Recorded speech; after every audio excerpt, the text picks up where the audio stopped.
ශ්‍රී ලංකාවේ ණය මේ වෙනකොට තිරසාර නොවන බවට ජාත්‍යන්තර මූල්‍ය අරමුදල විසින් ඇසස් කරලා තියෙනවා.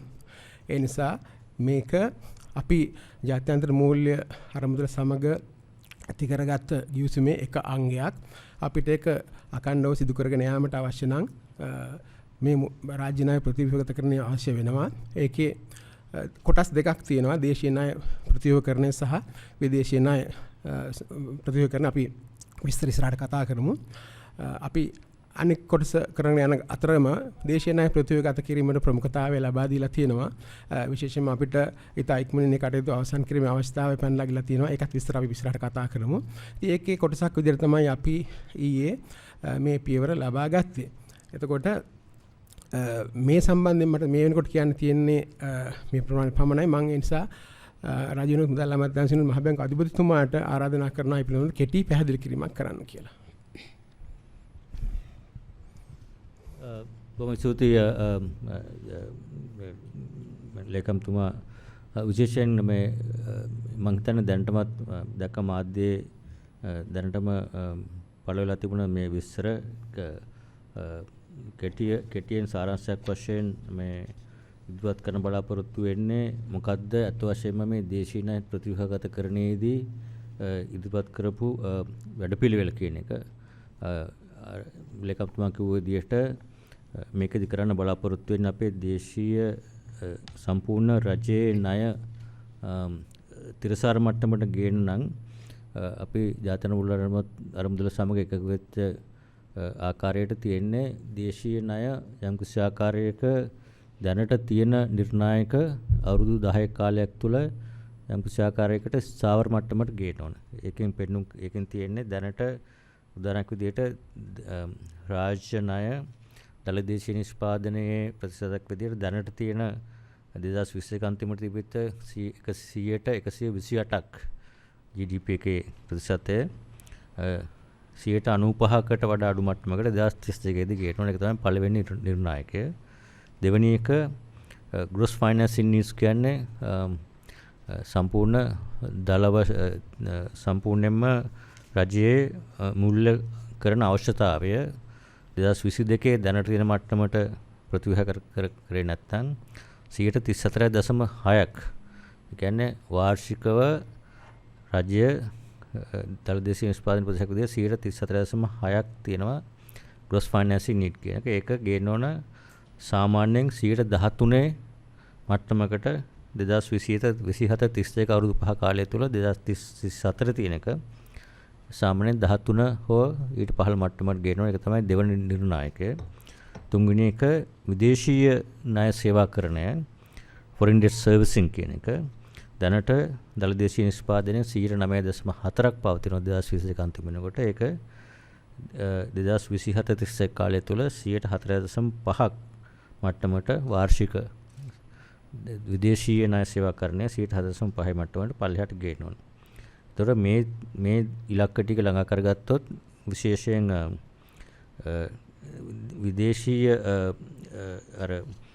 විදේශීය සංචිතවල හෝ විදේශීය external financing gap කියන එක කොච්චර විදේශීය වශයෙන් අරමුදල් financing gap එක fill කරන්න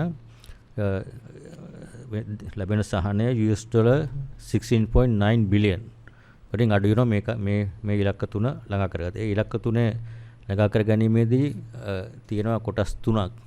පළවෙනි එක තමයි ඒකේ අපේ bilateral කියන්නේ official bilateral කියලා කියන්නේ ඔය ජපානයේ චීනයේ වගේ රටවල ගත්ත මේ නිල වශයෙන් ගත්ත ණය. එතකොට දීපාර්ශ්වික ණය.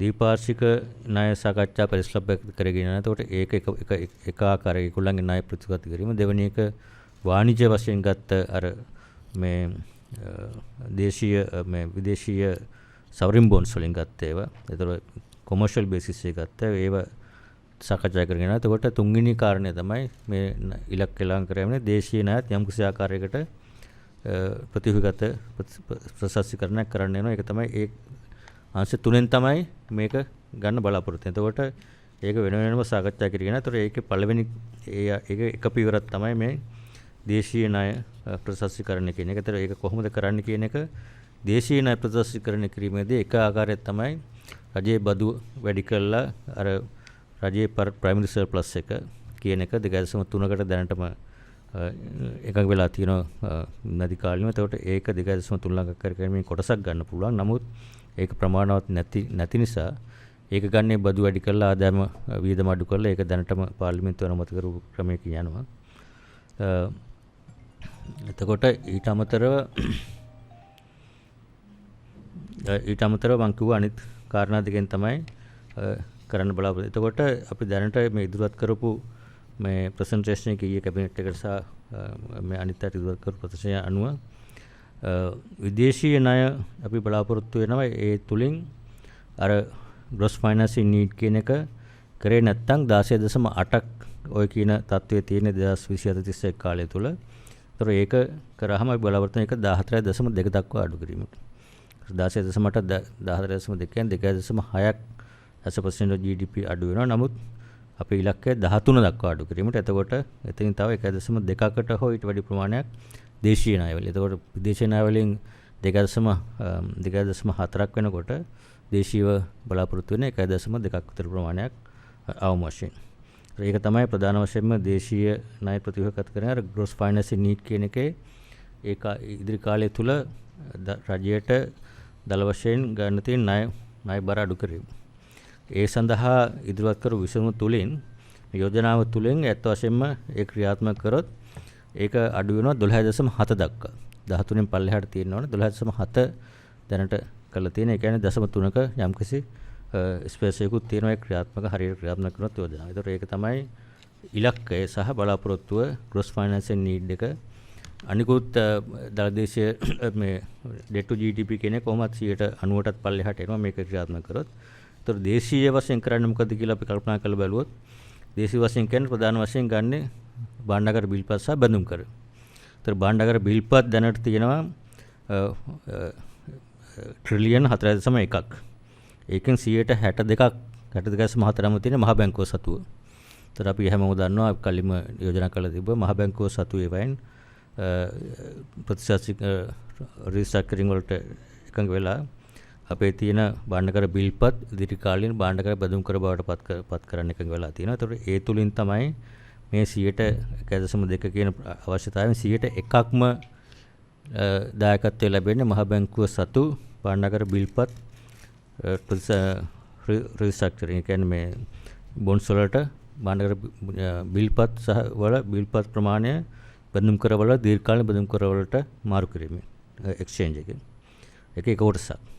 ඒකෙන් 101ක් වුණාට තවත් යම්කිසි ප්‍රමාණයක් අවශ්‍ය වෙනවා. ඉතුරු ප්‍රමාණය ලබා ගන්න තමයි අපි බැලුවේ භාණ්ඩාගාර බැඳුම් කර කොච්චර තියෙනවද කියලා.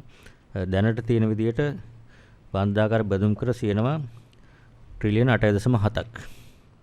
8.7න් 36.5ක් තියෙන්නේ මේ සුපර්ඇනුෂන් ෆන්ඩ්ස් වල EPF වගේ ඒවයි. 36ක් විතර බැංකු වල ඊට අමතරව අනිකුත් ඉන්ෂුරන්ස් වගේ ඒවයි තවත් ඉතුරු කොටස තියෙනවා සහ පුද්ගලික අය අතේ. මෙතනින් අපි බැලුවාම සොලියුෂන් එක අපි යෝජනා අපිට මේ විදිහට යෝජනා කරලා තියෙන විශේෂයෙන්ම බැංකුව පැත්තෙන් අපේ බලන්නේ කොහොමද බැංකු පද්ධති ඉස්සාවතරක් ගන්න. අනිත් පැත්තෙන් EPF එක පැත්තෙන් මොකද්ද ඒගොල්ලන්ට ලබා දෙන්න පුළුවන් හොඳම විසඳුම. මොකද මේ EPF එකේ කස්ටෝඩියන් විදිහට ඉන්නේ මහ බැංකුව. ඒතකොට ඒ අනුව තමයි මහ බැංකුව මේ නෙගෝසියේෂන් වල සම්බන්ධ වෙලා තියෙන්නේ.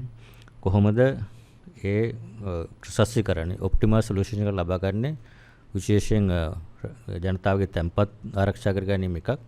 අනිත් අතෙන් මේ EPF වගේ සේවකයන් අර්ථාස්කර මුල තියෙන මුදල් යම්කිසි ආකාරයක කොහොමද හානියක් නොවි ආරක්ෂා කරගන්නේ. ඒ අනුව තමයි අපි මේ නෙගෝසියේෂන් වලට සාකච්ඡාවට සම්බන්ධ වෙලා යම්කිසි ආකාරයක යෝජනාවකට එකඟ වෙලා තියෙන්නේ. ඒ අනුව යෝජනාව අනුව බැංකු පැත්තෙන් ගත්තාම බැංකු පද්ධතියෙන් ඇත්ත වශයෙන්ම දැනටමත් විශාල දායකත්වයක් රජයේ ණය බර අඩු කිරීමට කරනවා. දැනටමත් ඒ සිද්ධ වෙන්නේ උදාහරණයක් වශයෙන් ගත්තොත් බැංකු වලින් දැනට ගෙවන බදු ප්‍රමාණය දැන් උදේ බාණ්ඩාගාර ලේකම්තුමා සඳහන් කරා මුළු බදු ප්‍රතිශතය බැංකු වලින් ගෙවන %50ටත් වැඩි. කෝපරේට් ටැක්ස් එක 30%යි. ඊට පස්සේ අනිත් එක VAT on financial services කියන 18%යි. තවත් තියෙනවා 2.5ක් මොකද social security contribution 2.5. ඒතකොට 50කට වැඩිය දැනටමත් බැංකු වල තැන්පත් කරුවන්ගේ මුදල් වලින් බැංකු ආදායමෙන් 50ට වැඩිම දැනටමත් බැංකු මගින් බැංකු පද්ධතිය තුළින් භාණ්ඩාගාරයට සහ රජයට යම්කිසි ආකාරයක දායකත්වයක් කරනවා බදු ගේම තුළින්. ඒකට සාපේක්ෂව බැලුවොත් superannuation funds EPF වගේ වයි බදු අය කරන්නේ 14%යි. ඒක අඩු බදු අනුපාතයක් තමයි. ඒක විතර 14% පමණයි ඒගොල්ලන්ගේ අය කරන්නේ. ඒතකොට මේක අර ඉක්විටි කියන ප්‍රශ්නයක් තිබුණා කොහොමද මේක සාධාරණ බෙදා හරින්නේ කියලා. මේක කවුරු විසින් සාධාරණ විදියට මේ පේන් එක ගන්න ඕනද කොහොමද කන්ට්‍රිබියුෂන් කරන්න කියන අනුව බැලුවාම පළවෙනි කාරණය බැංකු පද්ධතිය දැනටම දායකත්වයක් කරනවා. දෙවෙනි කාරණය බැංකු පහුගිය කාලය තුල රටේ ආර්ථිකයේ වෙච්ච ණය ගෙවීම අපහසුතා සහ දීප මොරටෝරියම් අනුව දැනටමත් බැංකුවල අර non performing loans වලට impairment කියන්නේ ණය නොගෙවීම නිසා වෙච්ච යම්කිසි පාඩු ට්‍රිලියන 1ක් බිලියන 916ක් වෙලා තියෙනවා දැනටමත්. ඊටත් අමතරව මොරටෝරියම් වගේ දීලා පහුගිය කාලේ 1.6 trillion worth of outstanding ඒවට කන්සෙෂන් දීලා දෙනවා. එතකොට බැංකු පද්ධතිය යම්කිසි දායකත්වයක් දැනටම ආර්ථිකයට සහ කරලා තිනවා. එතකොට බැංකු පද්ධතිය ආරක්ෂා කර ගැනීම සහ විශේෂයෙන් තැන්පත් කරවන්ගේ මුදල් වලට හානියක් නොවීම ආරක්ෂා කිරීමේ ප්‍රධාන වගකීම. ඒ නිසා තමයි අපි තීරණය කරේ අපි යෝජනා කරේ බැංකු පද්ධතියට හානියක් තව දුරටත් මේ ගැන බරක් පැටීම සාධාරණ වෙන්නේ නැහැ. මොකද දැනවත් ඒගොල්ලෝ ආර්ථිකයට දායකත්වයක් කරලා තියෙනවා. භාණ්ඩාගාරයට දායකත්වයක් කරලා තියෙනවා බදු වලින්. බැලුවොත් බැංකු පද්ධතිය තුළින් තියෙනවා තැන්පත් කරුවන්ගේ තියෙන තැන්පත් ප්‍රමාණය මිලියන 57ක්. රටේ ජනතාවගේ මිලියන 20ක් විතර ජනතාව වුණාට මිලියන 57ක් බැංකු ගිණුම ඔබ හැමගේ අපේ බැංකු වල ගිණුම් තියෙනවා. ගිණුම් වල මුදල් තියෙනවා. ඒතකොට මේ මුදල් වලට යම් කිසියක් වුණොත් බැංකු පද්ධතියට එක බැංකුවක් හෝ යම් කිසි වුණොත් බැංකු පද්ධතියට වෙන හානිය ඉතාම විශාලයි. එහෙම දෙයක් වුණොත් අපිට ප්‍රධානම අරමුණ සහ ඒක මහ බැංකු වශයෙන් බැංකු පද්ධතිය සහ තැන්පත් කරවන්ගේ මුදල් ආරක්ෂා කරගන්න ඔබ හැමෝම දැක්ක පහුගිය කාලේ අර ලොකු කතාව තිබ්බ බැංකු කඩා වැටෙනවා තැන්පත් නැති වෙනවා. උගදෙනෙක් ඇහුව තැන්පත් එළියට ගන්නද එපාද අපේ වුණත් රාශියක් මුස්ලිම් කරා මේ බැංකු තැන්පත් වලට අවධානයක් තියෙනවාද කියලා. බැංකු වලට තැන්පත් වලට අවධානයක් තිබිලා තැන්පත් ඉවත් කරන්න ගත්තොත් බැංක් රන් කියලා කියන්නේ ඉකොනොමිකම කොලැප්ස් වෙනවා. ආර්ථිකෙම කඩාවැටෙන දෙයක්. ඒක නිසා පළවෙනිම උත්සාහය බැංකු පද්ධතියට හානියක් නොවේ තැන්පත් කරවන්ගේ මුදල් මිලියන 57ක් තැන්පත් තියෙන. එයාගේ මුදල් ආරක්ෂා කර ගැනීම. එතකොට ඒක තමයි ලොකුම සෝෂල් ඉම්පැක්ට් එක තියෙන්නේ. ඒක ආරක්ෂා කරගන්නේ වැදගත් ආර්ථිකය සහ සමාජීය ආරක්ෂණය සඳහා බැංකු කරවන්ගේ තැන්පත් ආරක්ෂා කර ගැනීම ඉතාම වැදගත්. ඒක තමයි පළවෙනි කාරණය. ඒක නිසා තමයි බැංකු පද්ධතියට තියන්න ඕනේ නැහැ කියලා කිව්වේ. ඒතර ඒ අනුව බැංකු වලට මුකුත් කරන්නේ නැහැ. ඒතකොට යෝජනා කරන විදිහට එතකොට superannuation funds බැංකු වල සාපේක්ෂව අඩුවෙන් බදු ගෙවන 14%ක බදු මට්ටමට යටත් වෙච්ච superannuation funds including EPF ඇතුළු EPF සහ ETF සහ සියලුම තවත් superannuation funds තියෙනවා. pension funds ගොඩක් පුද්ගලිකව ලියාපදිංචි වෙච්ච ආයතනවල ඒ සියලුම දෙනාගේ තියෙන භාණ්ඩාගාර බැඳුම් කර වලින් යෝජනා කරලා තියෙන්නේ අර step down coupon කියලා. තියෙන bonds ඔක්කොම නැවත රජයට අරගෙන අලුතෙන් bond series issue කරනවා. issue කරනකොට 2025 වෙනිකම්ම 12ක් කූපන් හම්බ වෙන විදියට. එතකොට 12ක් හම්බ වෙනවා 2025 වෙනිකම් අලුතෙන් issue කරන bonds එක වලට. ඉතින් එහාට දිගටම 9ක් කූපන් එක හම්බ වෙනවා.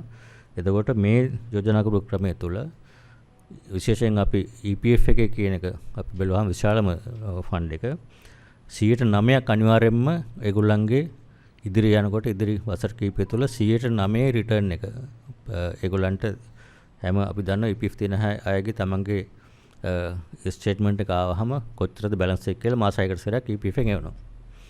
ඒක තියෙන බැලන්ස් එකට කොච්චර පොලියක් ලැබුණාද කියලාත් අපි වෙනවා. ඒ මුදල අපි සහතික කරනවා මේ තියෙන බොන්ඩ් එක්ස්චේන්ජ් එක තුලින් 9 දිගටම ගෙවන්න පුළුවන්. අඩුම ගන්න ඊළඟ අවුරුදු 2-3 තුල.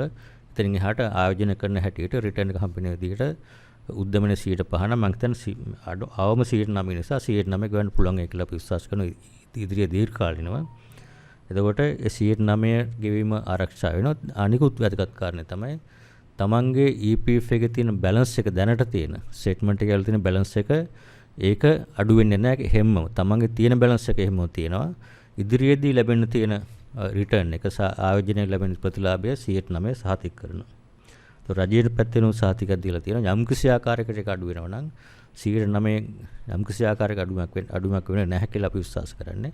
වුණොත් භාණ්ඩාගාරයේ පැත්තෙන් ඒ අඩුව පුරවනවා කියන එක තමයි මේක වැදගත්ම සාක්ෂි. එතකොට මේකේ අපි කරලා තියෙන්නේ අනිත් එක තමයි.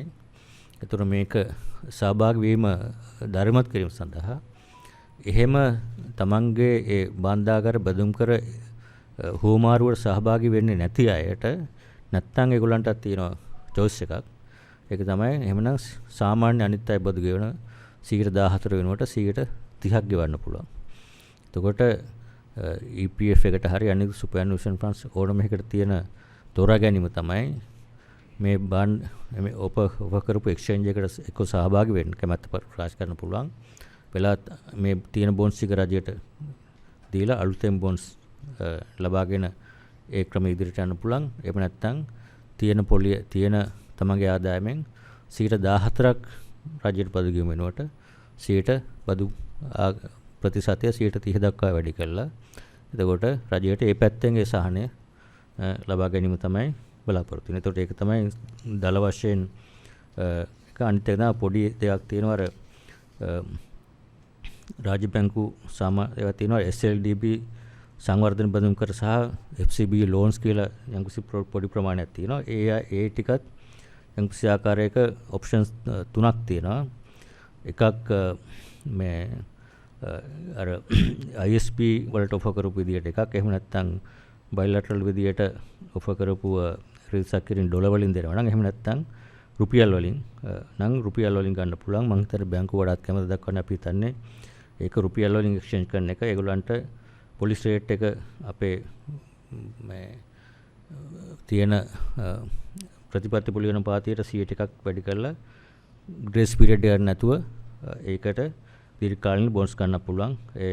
ඒවට සමහර ඒවාට සෙටල්මන්ට් වලට අඩු අයට කෑෂ් දෙන්නත් යම්කිසි භාණ්ඩාගාර තීරණ කරන්න පුළුවන්. ඒක පොඩි ප්‍රමාණයක් තියෙන්නේ. ඒතර ඕක තමයි විශේෂයෙන් දේශීය ප්‍රතිශතීකරණ සඳහා ඉදිරිපත් කරපු යෝජනාව. ඒක තමයි දැන් ලේකම්තුමා කිව්ව විදිහට පාර්ලිමේන්තුවට පබ්ලික් ෆිනාන්ස් කමිටු එකට ගිහලා පාර්ලිමේන්තුවට ඉදිරිපත් කළා. මේ කාලය තුල අවසන් කරාම ඊළඟ වැඩ කරන පටන් ගන්න දින තුල මේකට නෝටිස් එකක් අනවුන්ස් කරන ලොන්ච් එක. එතකොට සති කිහිපයක් ඇතුළත බොන්ඩ් එක්ස්චේන්ජ් එක කරලා අපි බලාපොරොත්තු වෙන මේ මාස අන්තිම වෙනකොට බොන්ඩ් එක්ස්චේන්ජ් එක කම්ප්ලීට් කරලා අලුතෙන් බොන්ඩ්ස් පරණ බොන්ඩ්ස් අරගෙන අලුතෙන් බොන්ඩ් ඉෂුව කරලා මාකට් එක ජූලයි මාසය ඇතුළත මේක සම්පූර්ණ කරන්න තමයි බලාපොරොත්තු වෙන්නේ.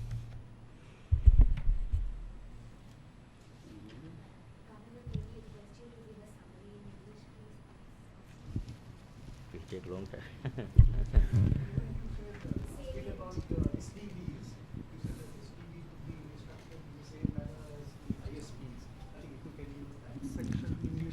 No, SLDB. So I mean, briefly, what we have proposed is to. There are 3 parts. The central bank holdings will be restructured. Treasury bills will be exchanged for treasury bonds, for longer term treasury bonds. I think there's a grace period of 5 years, and then maturity extension for treasury bills held by central bank. Second part, the bank treasury bonds held by banks would not be entitled for the exchange. Those are excluded for reason that I already explained, because they are paying higher taxes. The bank system already make a contribution in terms of their contribution to the economy. So what we are suggesting is to offer a pre-bond exchange for treasury bonds held by superannuation funds, including EPF, for which what government is offering is what we call step-down coupon there will be new bonds issued in exchange of older bonds held by superannuation funds. Those new bonds will carry 12% coupon until 2025 and thereafter 9% over a longer period. And those will be there will be 12 instruments maturing from 2027 to 2038, and until 2027 interest all will be paid at these rates, and which will this proposal will ensure EPF can pay at least 9% return to their members, and also their balances, whatever balances they are having now, will not be reduced at all. They will maintain the same balance. They will get 9% return going forward in the future, and depending on their investment going forward, they can even earn higher return on the new bonds. Those will be issued if they invest in those bonds. For the SLDB and SCBUs, the offer is that there are two offers. First one, exchange of outstanding SLDBs again new US dollar instruments. If they want to get US dollar instrument, there are two instruments. One is what we are offering, nominal haircut of 30%, 6-year final maturity, interest is 4%. That's first one. Other one is 15-year final maturity. It's a longer repayment, no nominal haircut, but longer maturity from 2030. Final maturity 2030 is 9-year grace period, interest 1.5%. And the third option, this is LKR option, Lankarapuja option, which will under that option, government will offer 10-year final maturity, maturing in 2033. There are no grace period. Interest rates would be floating interest rates. This policy rate plus 1%. So past due interest all will be added up, and that can be settled later. So those are three options for SLDB holders. Thank you. This is in line with what you have offered the international sovereign bond holders. So, no, that's what we basically under discussion. So that's what we would expect from international bondholders. But that, that's what we are asking. That that's not final yet. That's what we are asking. Yeah. Governor, what would it mean for the bilateral creditors? That's also, I think, it's under negotiation. I don't think we can reveal whatever. This is under negotiations. Sorry, you mentioned the common platform for bilateral debt negotiation. So as of now, there were concerns that... I would like to focus only on DDO here, because this is about domestic organization. Since you mentioned the point, Governor, it's just a follow-up. That's, we all know there's a Paris Club platform. All the discussion are going on. Governor, before we go to the Q&A session, shall we ask Senior Economic Advisor Dr. Samarathna also to make some comments, please?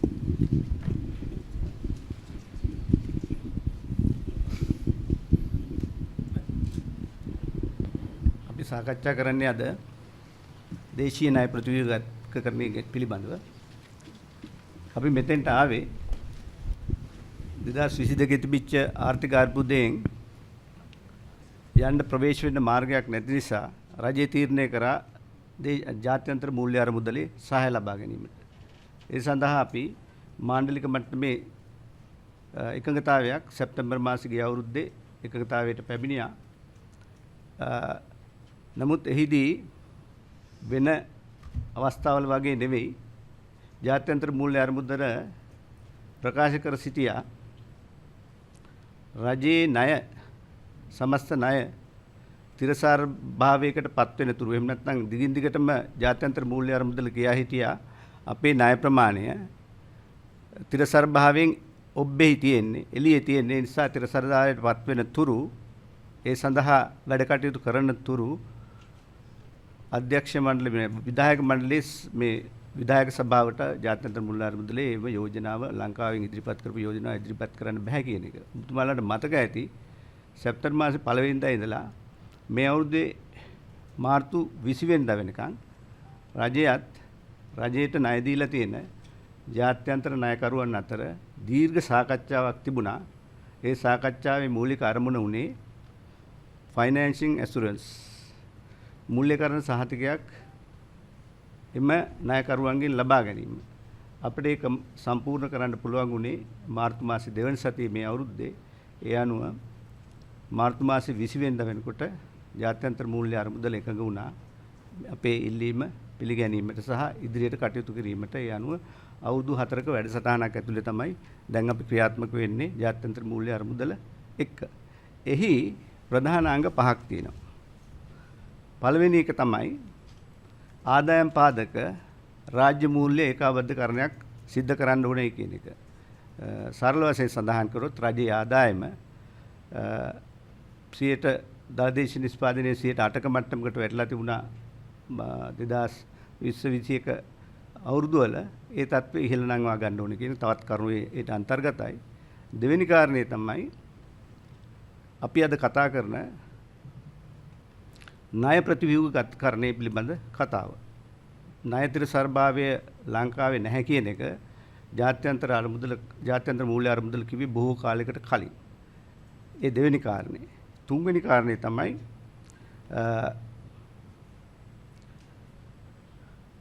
මිල ස්ථායීතාවයක් රට තුල ගොඩනගා ගන්න ඕන කියන එක.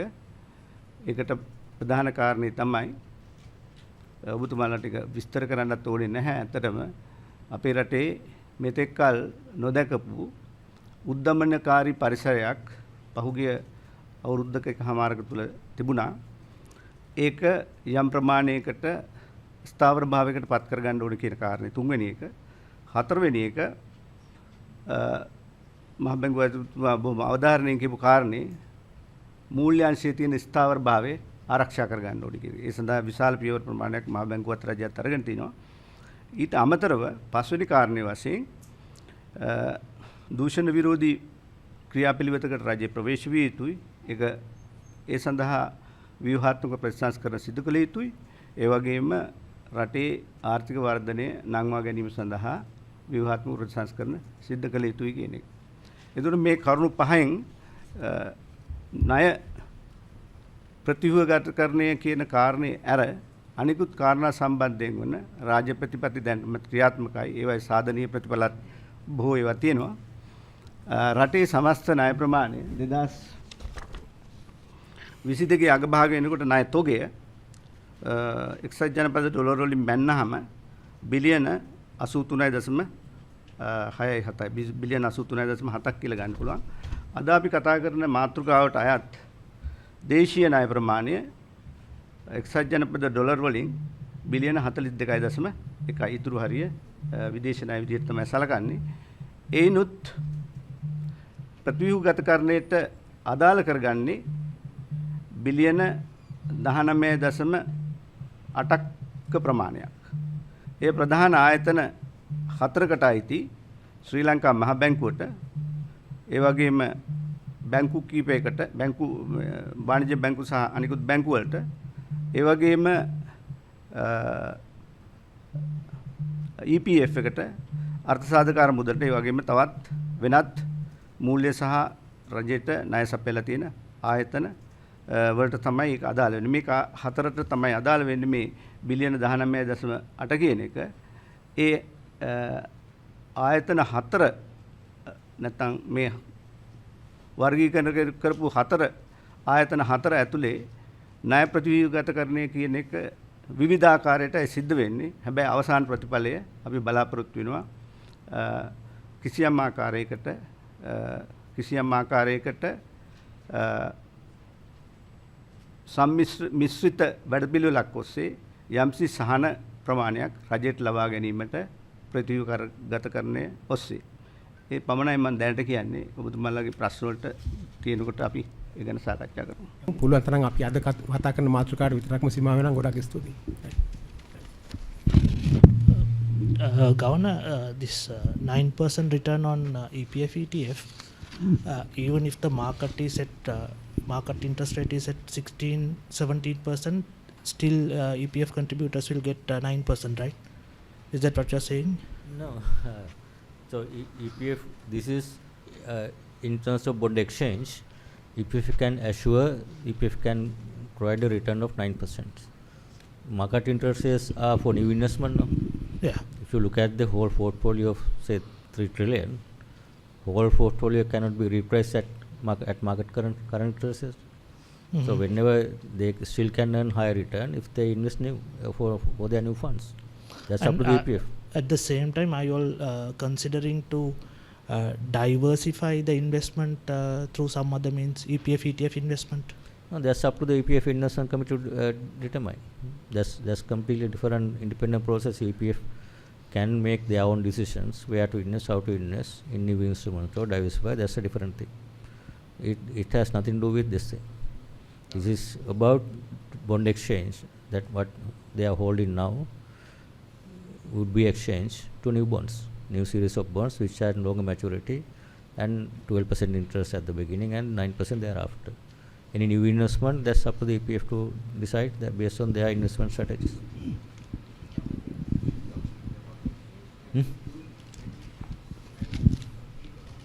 Can't see mic adina.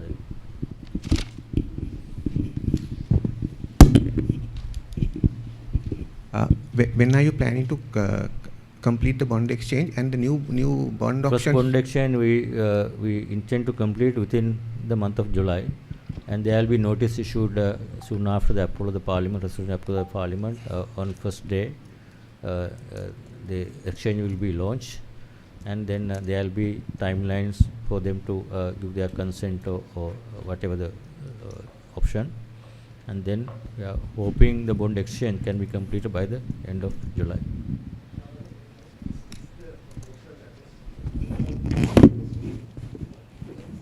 Parliament has not yet approved it. Yes, this is a proposal. Government has approved this.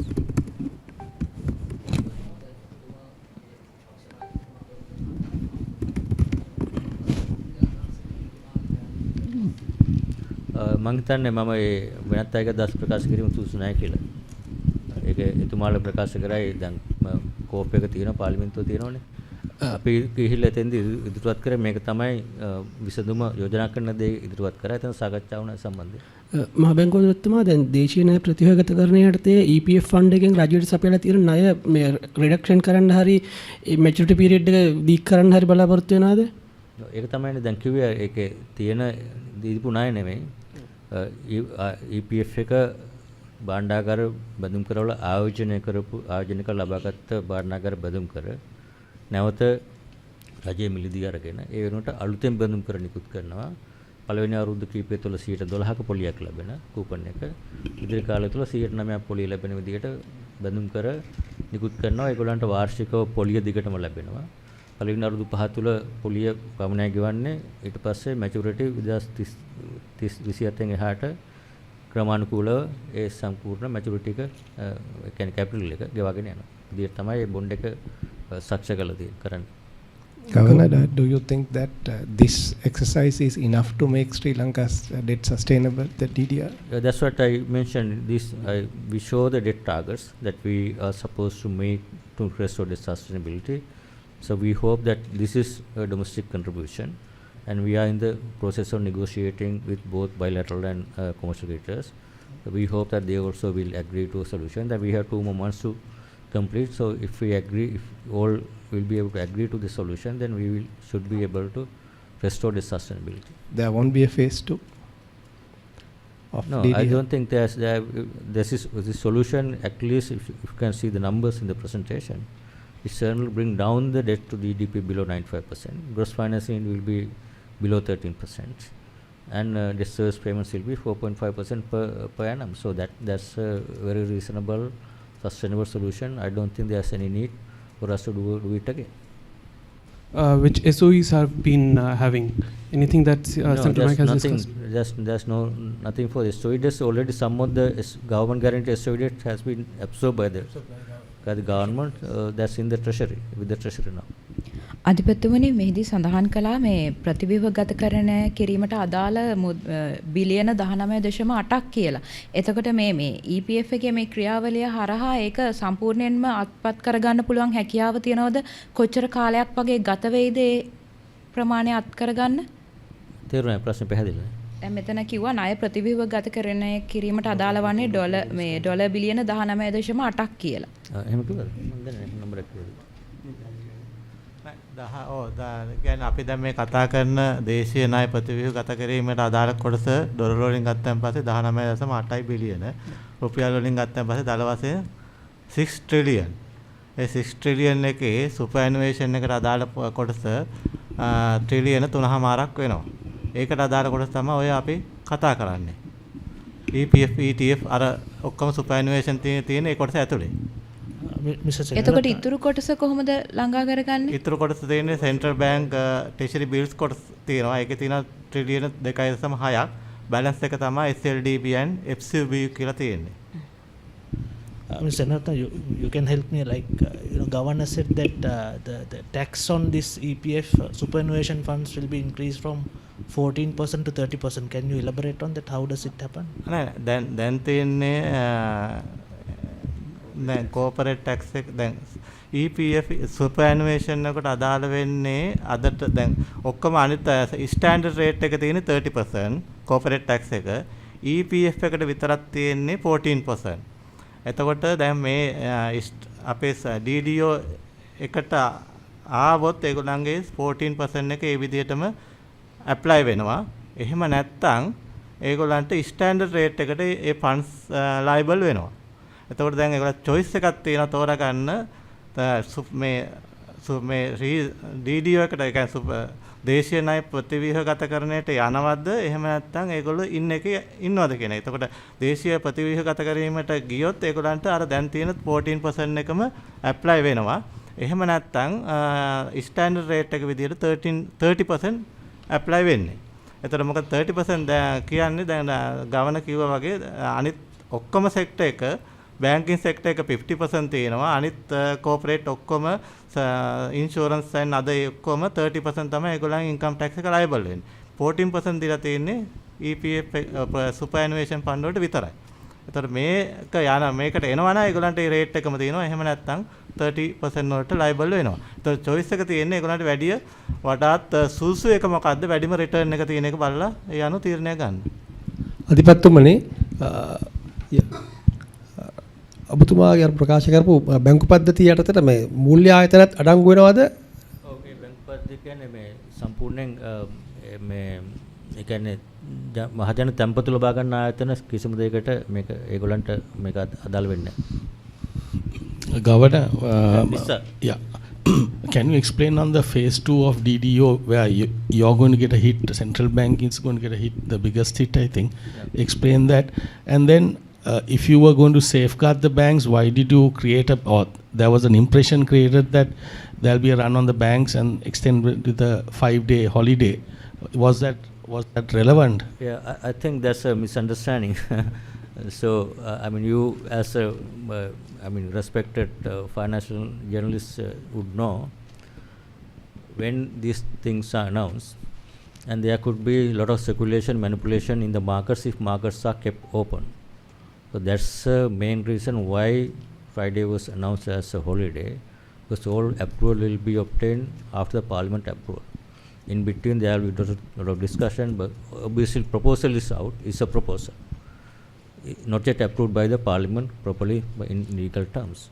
So until then there could be a speculation because those are market trading. In one hand, treasury bonds can be traded in the market, and on the other hand, bank stocks can be traded in the market on the speculation and manipulation. So just to prevent that kind of a market panic, speculation, stabilize the markets, that's the reason we wanted to announce Friday as a holiday, that markets would not function. That's the only reason, nothing to do with the banking system concerns or stability. So why we announce, because there's a lot of speculation even before that there will be a impact on public deposits, a lot of inquiries about whether they need to withdraw their money from the banks. Just to settle those concerns, that's why I came out and explained the reason for this announcement of the public holiday is to complete this domestic debt optimization process properly within a proper time period, and so that can be discussed publicly, can have debate in the parliament committees, and finally approve and announce the strategy and launch the strategy on the first working day before markets open. That's the whole idea. Adipatuma, And central bank, yeah. Central bank, obviously, I think we already announced it earlier. That is not new thing. Treasury bonds, treasury bills held by central bank is about, I think, more than 2.6 trillion. The stock will be exchanged for treasury bonds for a maturity. I think can't remember the numbers. We will be getting 4 instruments. Maturity from 2932 carrying for 4% equal to 4% of tendered amount. 6 instrument maturing between 33 and 38, that's 14%, and then step down coupon at the beginning 12.4% until 2024, 7.5% until 2026, and 5% until the maturity. So those are the coupons, T-bonds carrying those coupons we will be getting in exchange for treasury bills. Those, if not, would be matured within 1 year period.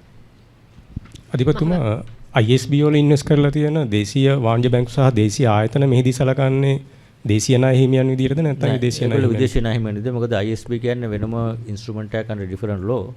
ඒකට ඒගොල්ලන්ට තියෙන මොන හරි ඇග්‍රී වෙන solution එක තමයි හැමෝටම ගන්න වෙන්නේ. ඒක වෙනමම සලකා බලන්න වෙන්නේ විදේශීය ණය ප්‍රතිවගත කර විතරින් වාණිජ ණය ප්‍රතිවගත කිරීමේදී තමයි ඒක.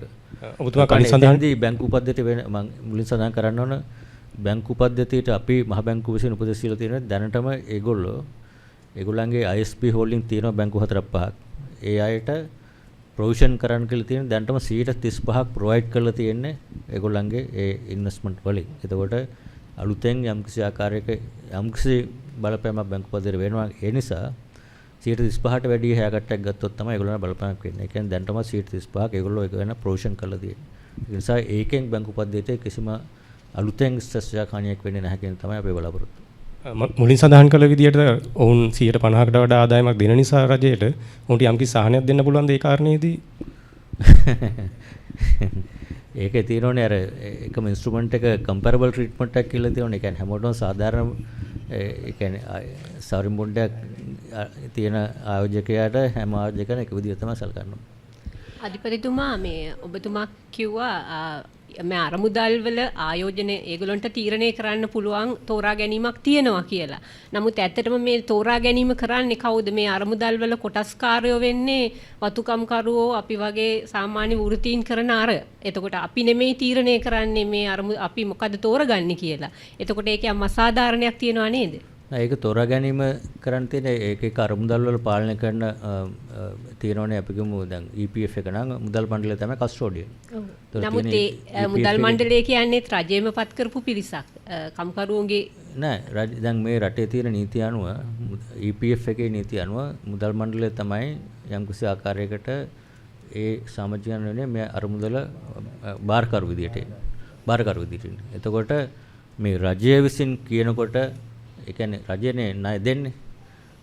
අපි තමයි ඒකට EPF තමයි මේකට ආයෝජනය කළේ. ඒක නිසා තමයි අපි සම්බන්ධ වෙන්නේ මේකට. උදාහරණ මේ EPF එකේ සමාජිකයන් වෙනුවෙන් ගන්න පුළුවන් හොඳම විසඳුම මොකක්ද කියන එකට තමයි අපේ දායකත්වය මේ සාකච්ඡාවේදී සිදු වෙන්නේ.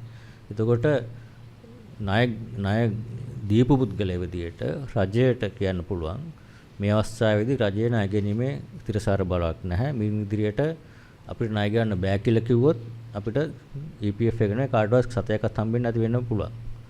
හැබැයි මෙතෙන්දී සාකච්ඡා කරලා ණය මෙතෙක්කල් භාණ්ඩාගාර බිල්පත් බදුම් කර EPF එක සහ ආයෝජන කරපු අයට කිසිම අඩුවක් නැතුව මුදල පොලිය හැම එකම මෙතෙක්කල් සියලුම දේ ගෙවලා තියෙනවා.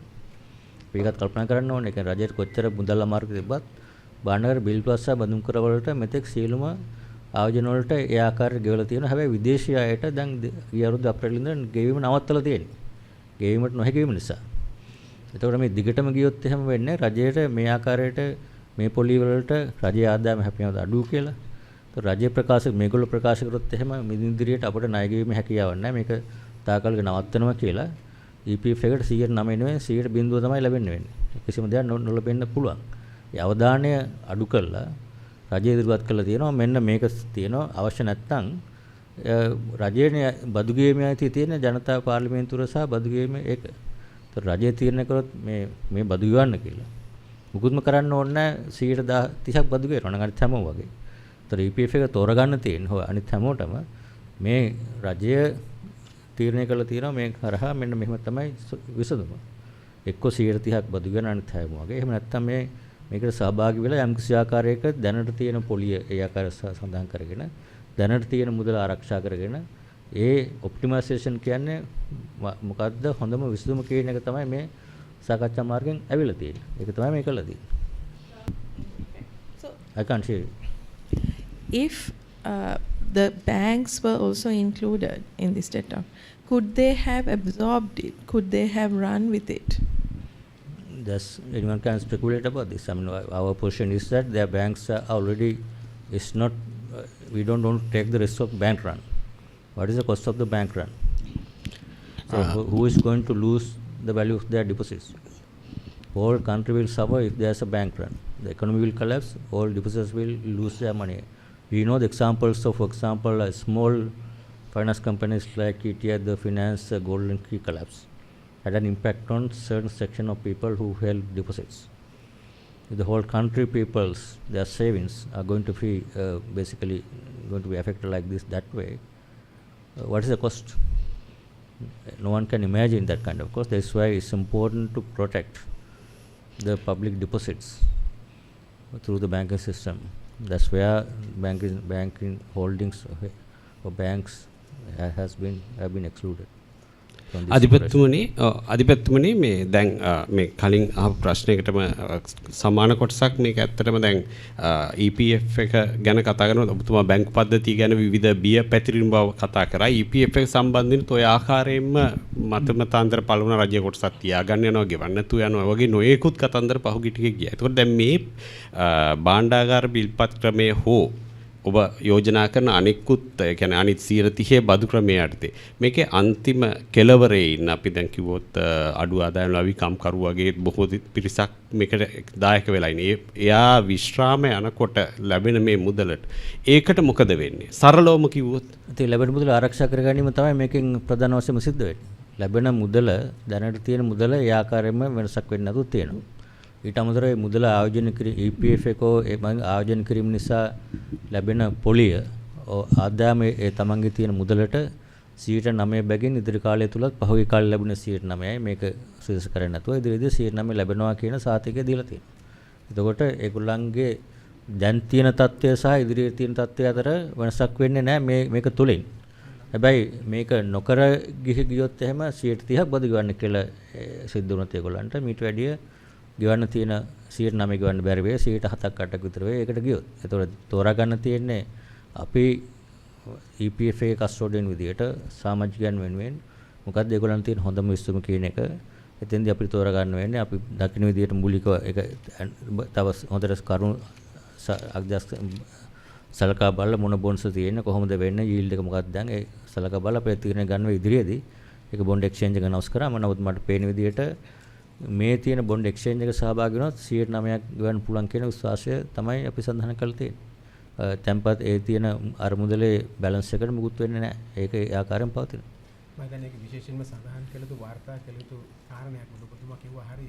මේක අපි අනවුන්ස් කරන්න ඉස්සෙල්ලා ගොඩාක් අය ස්පෙකියුලේට් කරා මේක අපි කියන්න ඕනේ මොකක්ද උනේ කියලා. ඉතින් මේකත් හරි විදිහට මේවා කරන්න ඒ වගේ ගෙවන ගෙවීම මේ විදිහටම සිද්ධ කරනවා. ඒකට බලපෑමක් වෙන්නේ නැහැ කියන එකයි 9% පොලියක් ලැබෙනවා කියන එක අනිවාර්යෙන් සඳහන් කළ යුතුයි විශේෂයෙන්. කොච්චර කොහොම කිව්වත් ඔය දුර්මත යන්නේක නතර කරන්නට බැහැනේ. ඒතර රජයේ පාර්ශවයෙන් ඔබතුමාලා පාර්ශවයෙන් කොයි ආකාරයකද මේක ජනතාවට හරියට මේ තොරතුරු ගෙනියන්න වැඩපිළිවෙලක් හැදුවද? හදලා තියෙනවද? ඔතෙන් ඇත්තටම ඔබතුමා කිව්වා වගේ දැන් මේකත් ඒකෙම එක කොටසක් තමයි. ඉතින් අපි මේ හරි දේ කියලා දෙනවා. මොකද ඔබතුමාට ඊයේ වෙනකම්ම තිබුණේ කොයි වගේ තත්ත්වයක්ද රට තුල. අපි හැමෝම දන්නවා මට කෝල්ස් කීයක් ආවද? අධිපතිතුමාලා හැමෝටම එහෙමයි මේක මොකක්ද වෙන්නේ යන්නේ බැංකු කඩන් වැටෙනවා රට විනාශයි කීයක්ද කිව්වද? ඉතින් ඒක හරිම ඇත්තටම මට හරිම වේදනාකාරී තත්ත්වයක්. මොකද මේක රට මූලා දීලා තියෙන ඉතාලම තියුණු අභියෝගයකට. මේ අභියෝගයට මුහුණ දෙනකොට ඒ මුහුණ අපි රටේ මේ තත්ත්වයේ තිබුණා වුණාට මම මුදල් ලේකම්ත්‍රි විශේෂයෙන්ම සඳහන් කරන්න කැමතියි අපේ අභියෝගය තාම ඉවර නැහැ. මොකද මේක තිරසාර විදිහට පවත්වාගෙන යන්න නම් අනිවාර්යෙන් මේ හා සම්බන්ධ මේ කටයුතු කළ යුතුමයි. ඔබතුමාලට තේරෙන්නේ නැති අපි කොච්චර අවධානයකින් තියුණු ලෙස විශ්ලේෂණය කරලාද මේ තත්ත්වයට ඇවිල්ලා තියෙන්නේ කියන අපි දන්නවා බැංකුවේ තියෙන ප්‍රශ්න අපි දන්නවා ඔබතුම කිව්වා වගේ EPF එකට තියෙන ප්‍රශ්න ඒ අයටත් අසාධාරණයක් නොවන විදිහට බැංකුවටත් අසාධාරණයක් නොවන විදිහට නමුත් මේ තත්ත්වෙනුත් ගොඩ එන්න ඕනනේ ඒ ඔක්කොම සාකච්ඡා කරලා තමයි මෙතෙන් ආවේ මේ ඉතින් ඔබතුමාලා කියන්නේ හැම දෙයක් ගැනීම අපි දැනුවත් ඉතින් කරුණාකරලා අපිට ඒ පණිවිඩය තමයි ඉස්සරහට ගෙනයන්න අපි ඉදිරියටත් මම හිතන්නේ පුළුවන් විදිහට අපි රජයේ විදිහට මම හිතන්නේ විශේෂයෙන්ම සංවේදන ක්‍රියාමාර්ගයකට අරගෙන යන අපි බලාපොරොත්තු වෙනවා මේක ඔබතුමා කියන එක හරියටම හරි විශේෂයෙන්ම ඈත ගම්වලින් මේ මොකක්වත් කරගන්න බැරි දුප්පත් ඒ ජනතාවට තමයි මේකේ නියම පණිවිඩය යන්න ඕනේ මොකද මේක නොකළොත් එහෙම වෙන්නේ අපිට දේශීය ණය ප්‍රතිව්‍යුහගත නොකරොත් එහෙම මේ දායකත්වය අපි නොදොනොත් එහෙම විදේශ වශයෙන් අපි රිස්ට්‍රක්චරින් වලට එන එක හම්බෙන්නෙත් නැහැ. එතකොට අපි දැන් මේ වෙලාවේ IMF එකත් එක්ක ප්‍රෝග්‍රෑම් එකට අවිල්ලා තියෙනවා. එතකොට මේ ප්‍රෝග්‍රෑම් එකේ ක්‍රියාකාරීත්වයත් මේ රිස්ට්‍රක්චරින් අපි දක්වන මේ ප්‍රගතිය උඩ තමයි රැඳිලා තියෙන්නේ. එතකොට ඒක නොවුනොත් එහෙම අපේ රටේ අනාගතය ගැන හිතා ගන්න බෑ මොකක්ද වෙන්නේ කියන එක. ඒ තරම්ම සංවේදී කාරණයක්. ඒක මම මේ ඔබතුමා කරුණාවෙන් ඉල්ලන්නේ ඒකයි මේක හරියටම මේ වාර්තා කරන්න කියන එක. ඒකන්තුව මෙතන අතුරු ප්‍රශ්නයක් පැන නගිනවා. දැන් ශ්‍රී ලංකාවේ ණයතිරසර බව නෑ කියන එක අවුරුදු 10ක් පළතිස්සේ අපිට අවබෝධ වෙන දෙයක්. එවැනි තත්ත්වයක් තියෙද්දී අයි EPF එක වැඩි වශයෙන් මේ බොන්ඩ්ස් වල ආයෝජනය කළේ මෙවැනි අවදානමක් ගත්තේ ඇයි වැඩි ප්‍රමාණයක් ආයෝජනය කරන්න? එකක් මම හිතන්නේ අවුරුදු 10ක් තිස්සේ ණයතිරසර බව නෑ තිරසර භාවයේ නෑ කියන එක දාතන මුල් අරමුදල පව තීරණය කරේ මම 2020 පුලිමර RFP මොකද රැපිඩ් ෆයිනෑන්ස් ඒගොල්ලෝ කරේ ඇනලිසිස් එක අනවුන්ස් කරේ ඒක හැබැයි 20 මාර්තු වලදී RFI කිල්ලුවාම රැපිඩ් ෆයිනෑන්ස් ඉන්ස්ට්‍රුමන්ට් කිල්ලුවාම තමයි ඒ වෙලාව කිව්වේ මේක ප්‍රතිවගත කරන්න ඕන කියන සාකච්ඡාව ඇත්තේ ආවේ නැත්තම් 2021 වගේ අරුදු වලනේ ඒ කලින් තිබුණේ නැහැ. එතකොට ඊළඟ කාරණේ තමයි ඔබතුමා කියන විදිහට EPF එකේ එකතු වෙන මුදල් රටේ තියෙන ආයෝජන වල බැලුවාම ඒ තියෙන මුදල වෙන කොහෙද ආයෝජනය කරන්න තියෙන කියන ප්‍රශ්නේ. අවුරුද්දකට බිලියන 500ක් විතර එකතු වෙනවා. ඊට තවත් බිලියන ගණනක් පොලියන පාත් ආදායම විතර එකතු වෙනවා. එහෙම මුදලක් ආයෝජනය කිරීමට ඒක ආයෝජන මණ්ඩලයක් විදිහට තියෙන කරන්න EPF විතරක් නෙවෙයි ඉන්ෂුරන්ස් ෆන්ඩ්ස් සුපර්ෆන්ඩ්ස් මේකේම රටේ තියෙන ආයෝජන වල ආයෝජන කරන්න ඕන. අපි කොහොම එහෙම නැත්තම් කොහෙද ආයෝජන කරන්නේ? ස්ටොක් මාකට් එකේ පුළුවන් දෙතර ප්‍රමාණයක ආයෝජන කරන්න. නැත්නම් වෙන මොනවා ඉන්ස්ට්‍රුමන්ට් එකක් තියෙනවද ආයෝජන කරන්න. එතකොට ට්‍රෙෂරි බොන්ඩ් එක බිල් එක කියලා කියන්නේ highest rated instrument එක locally. එතකොට ඒ රේටින් බලුවාම හරි ඉන්වෙස්ටර් කෙනෙක් නම් ඒ පෝර්ට්ෆෝලියෝ මැච් එකෙන් බලන්නේ රිස්ක් එක අඩුම වැඩිම රිටර්න් එක තියෙන ඒ බැලන්ස් කරලා තමයි ආයෝජන කරනවා. ඒක ඉන්ඩිපෙන්ඩන්ට් ඩිසිෂන් එකක් ඒ හැමෝගෙම. ඒක නිසා තමයි EPF විතර නැහැ අපි සුපර්ෆන්ඩ්ස් ෆන්ඩ්ස් ඉන්ෂුරන්ස් ෆන්ඩ්ස් හැමෝම ඇයි ට්‍රෙෂරි බොන්ඩ්ස් වල ආයෝජන කරලා තියෙන මෙතෙක් කාල ඔය කියන ප්‍රශ්නේ නොදෙන නෙවෙයිනේ ආයෝජන කරලා තියෙන්නේ. ඒක අවසනාවට මේක අවසානයේ අර මේ ණය ගෙවීම නොහැකි තත්ත්වයට රජයපත් වුණාට පස්සේ රජයේ බිල්පත් බඳුන ආයෝජන කරපු අයට යම්කිසි ආකාරයක මෙතෙක් කල් යම්කිසි වාසියක් ලැබුණා තමයි ආයෝජනය තුලින් ඩිෆෝල්ට් කරන්නේ නැතුව නමුත් ඉදිරියේදී ඒ ආකාරයට කරගෙන යන්නේ යම්කිසි ආකාරයක ඒ ලැබුණු ප්‍රතිලාභයෙන් කොටසක් යම්කිසි ආකාරයක රිසර්ච් කරලා ඒක දිගටම පවත්වාගෙන යාම තමයි මේ කරමු. අධිපතිතුමා ඔබතුමා ප්‍රකාශ කළ අර්ථ සාධකන මුදලේ ශේෂයට බලපෑමක් වෙන්නේ නැහැ කියලා. එතකොට දැන් සේවකයෙක් විශ්‍රාම ගත්තොත් පෞද්ගලික අංශයේ සේවකයෙක් ඔහුට යනකොට ඒ EPF සල්ලි ටික ගන්න පුළුවන්ද? අනිවාර්යයෙන්. කිසිම ගැටලුවක් නැහැ. ඒක තමයි අපි බලලා තියෙන්නේ. මොකද අර ඒක ප්‍රශ්නේ ඒක වැදගත් ප්‍රශ්නයක්. මොකද ලික්විඩිටි කියන එකනේ. එතකොට අපි ඒක EPF එකේ සාකච්ඡාවේදී බැලුව විශේෂයෙන් අනිකුත් සුපර් ෆන්ඩ්ස් වල ලික්විඩිටි වල ප්‍රශ්නයක් වෙනවද කියන්නේ. ඒතර ඒක බැලුවහම කන්ට්‍රිබියුෂන් සහ ඒකේ තියෙන ආදායම ඉතා විශාලයි ගෙවීමට අවුරුදු 55ව සම්පූර්ණ වෙච්ච අයට ඕන වෙලාවක ලබා ගන්න. ඒතර කිසිම ගැටලුවක් නැහැ ඕනම කෙනෙක්ට කල් පිරුණාම හරිය 130ක් යම් කිසි අවසල් ගන්න පුළුවන් දෙයි. ඒ ගැනීමට කිසිම බාධාවක් නැහැ. ඒ සඳහා අවශ්‍ය ලික්විඩිටි EPF එකේ තියෙනවා. මේකෙන් ඒකට හානියක් වෙන්නේ නැහැ. ඒතර අධිපතිතුමා දැන් අර 2025 වෙනකන් 112 ගානේ ගෙවනවා. ඊට පස්සේ 109 ගානේ කොච්චර වසර ගානක් සහතික කරන්න පුළුවන්ද? ඒ වගේම ETF එක ගැන සඳහන් වුණා EPF එකේ යෝජනාව පැහැදිලි කරා ඔබතුමා ETF එකේ තත්ත්වයක් දැනගන්න කැමතියි. ETF එකේ තත්ත්වය ගැන කියන්නම අපි ඒක දන්නේ නැහැ මොකද මේ ඔක්කොම සුපර්වයිසර්ස් මේක තේරිමක් නැහැ. EPF එක වුණත් ඒගොල්ලොත් EPF එකේ ඉන්වෙස්ට්මන්ට් අයට ෆන්ඩ් එක විදිහට අපේ මහ බැංකුව යට තිබුණාට EPF එකේ ෆන්ඩ් එක තාමත් දන්නේ නැහැ. මේක අපි පබ්ලික් අනවුස්මන්ට් එක මිසක් ඒගොල්ලෝවත් දන්නේ නැහැ මොකද්ද මේ යෝජනාව කියන එක. ඒක හැමෝටම පොදු විදියට ඉදිරිපත් රජය තමයි ඒක ඉදිරිපත් කරන්නේ. මේගොල්ලෝ තමයි ඒක යෝජනා කරන්නේ. යෝජනා කළා දැන් තියෙනවා. එතකොට EPF එක ETF එක හැමෝම මේක බලන්න ඕන. මේ යෝජනාව කොහොමද Tamanට උපරිම වාසිය තියෙන මොකද්ද කියලා තෝරා අරගෙන බොන්ඩ් එක්ස්චේන්ජ් එක සහභාගී වෙන්න තියෙන්නේ. ඒතර ඒක තමයි ඒ ක්‍රියාවලිය. මොකද අනිත් ප්‍රශ්නේ මට මතක නැහැ පුතේ. නෑ ETF එකේ යෝජනාව තමයි 109 සහතික කරන්න පුළුවන්ද කොච්චර? ඔව් 109 දැන් තියෙන ඒකේ ඉදිරියේදී ඒගොල්ලන්ගේ රිටර්න් එක ආදායම රඳාපවතින පළවෙනි එක දැනට තියෙන බොන්ඩ්ස් වලට කොච්චර yield එකක් හම්බ වෙනවද කියලානේ. ඒතර දැනට තියෙන බොන්ඩ්ස් මාර්කවල අලුතෙන් තියෙන ස්ටොක් එකට අනිවාර්යයෙන් මුලදී 12%ක් සහ ඉදිරියේදී 9%ක් අනිවාර්යයෙන්ම ලැබෙනවා. දැනට තියෙන ඒවාට. ඊට අමතරව අවුරුදු පත්තා මේගොල්ලන්ගේ ආදායම පොලි ආදායම එකතු වෙනකොට ඒ ටික අලුතෙන් ආයෝජනය කරනවානේ. අලුතෙන් ආයෝජනය කිරීම තුළින් කොච්චර උපයා ගන්නවද කියන එක ඉදිරියේදී එන කාරණයක්. ඒක ගැන කාට ප්‍රෙඩික්ට් කරන්න අමාරුයි. ඒක දැන් බැලුවොත් දැන් පහුගිය අවුරුද්දවල 9% දීලා තියෙනවා. මුකුත්ම නැතුව පහුගිය කාලේ ඒ විදිහට ආයෝජනය කළා තමයි 9% ජෙනරේට් කරලා තියෙන්නේ රිටර්න් එක. ඒතකොට මම හිතන්නේ ඉදිරියට යනකොටත් මේ ක්‍රමය තුල අපි උද්දමනේ 5% වෙනවා නම් භාණ්ඩාගාර බැඳුම් කරවල පොලි අනුපාතය 9-10 වෙනවා නම් ඒ වගේ මට්ටමක තියෙනවා දීර්ඝකාලීන.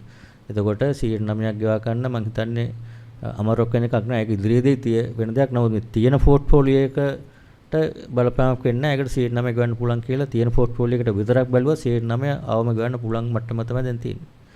ඉදිරියේ තියෙන එක වෙනස් වෙන්න පුළුවන්. ඒ අලුත් ආයෝජන වලට කොච්චර ලැබෙනවද?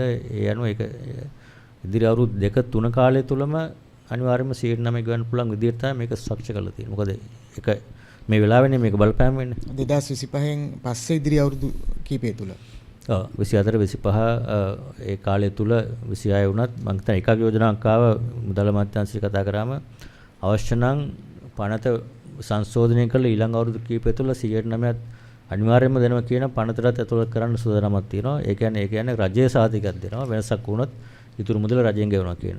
ඒක එහෙමත් ඇෂුරන්ස් එකක් දෙන්න පුළුවන් එම් කිසි කෙනෙක්ට දෙනවා කියලා මුදල් අමාත්‍යාංශයේ ඊයේ සාකච්ඡා කරේදී සඳහන් කරලා තියෙනවා. ඒතර 25 වෙනකන් කොහොමද 12% දෙනව නේද? ඔව් ඒ තියෙන බොන්ඩ්ස් වලට 12% අනිවාර්යයෙන්ම ලැබෙනවා 25 වෙනකම්. ඒතර ඒගොල්ලන්ට එතකොට කොහොමත් කිසිම ප්‍රශ්නයක් නැහැ මම. ඒගොල්ලන්ට ඒ 9 ගෙවන්න එක. ඇහෙන්නේ නැහැ කියන්නේ. Clarification about the SLDBs, that process will also be completed in July, just or will it wait for the ISB negotiations to be will that be delayed until the ISB negotiations are complete? Just no, this is domestic debt operation is separate, that's going independently. Just to get a clarification, so the starting point of the negotiations will be 30% haircut and 4% coupon. Sorry? That starting point of ask from the ISBs will be 30% haircut and 4%. No. That's I can't talk about it. That's only what we have said is a comparable. I mean that negotiation is separately independently going. So it's not the starting ask. No. I can't say anything about that. So that will.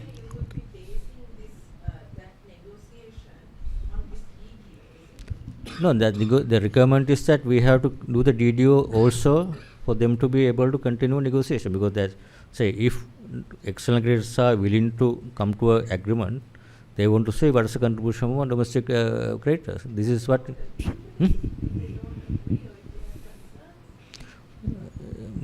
That's a negotiation process. අධිපතිතුමා මේ ප්‍රතිව්‍යුහගතකරණයට අදාළ වෙන්නේ 2022 අවසානය දක්වා තියෙන ට්‍රෙසරි bills විතරද මේ අවුරුද්දේ issue කරපුවත් ඒකට අන්තර්ගත වෙනවද? මේකේ තියෙන්නේ දැන් 2022 නෑ 23 අවසාන වෙනකන් දැන් සෙකන්ඩ් හාෆ් එකේදී සමහර මැචුරිටිස් අපි එක්ස්ටෙන්ඩ් කරන්න අයින් කරන්න බලාපොරොත්තු වෙනවා. මොකද ඉමීඩියට් ලික්විඩිටි අවශ්‍යතාවල තියෙනවනේ දැන් EPF එකට හරි පරණ කියන්නේ මේ දිනයට කලින් ඉෂු කරපු සියලුම බොන්ඩ්ස් මේකට අයිති. මේ අවුරුද්දේ ඒවා අදාළ වෙන්නේ නැහැ ඒකට. මේ අවුරුද්දේ ඒවා දැන් මේ බොන්ඩ් එක්ස්චේන්ජ් එක ලොන්ච් කරනවා කියන්නේ ලබන අඟහරුවාදනේ. අඟහරුවාද වෙනකොට තියෙන සියලුම අවුස්ට්‍රේලියානු බොන්ඩ්ස් ටික අදාළයි. ඒකෙන් හෝල්ඩ් කරන අය බැංකුව අයින් වෙනවා, සමහරව අයින් වෙනවා. එතකොට සුපර්නේෂන් ෆන්ඩ්ස් වල තියෙන එක අදාළයි එතන ඉඳලා. හොඳයි අපි කට් ඔෆ් ඩේට් එකක් විදිහට වෙන්නේ ඊළඟ ඒ දවසේ.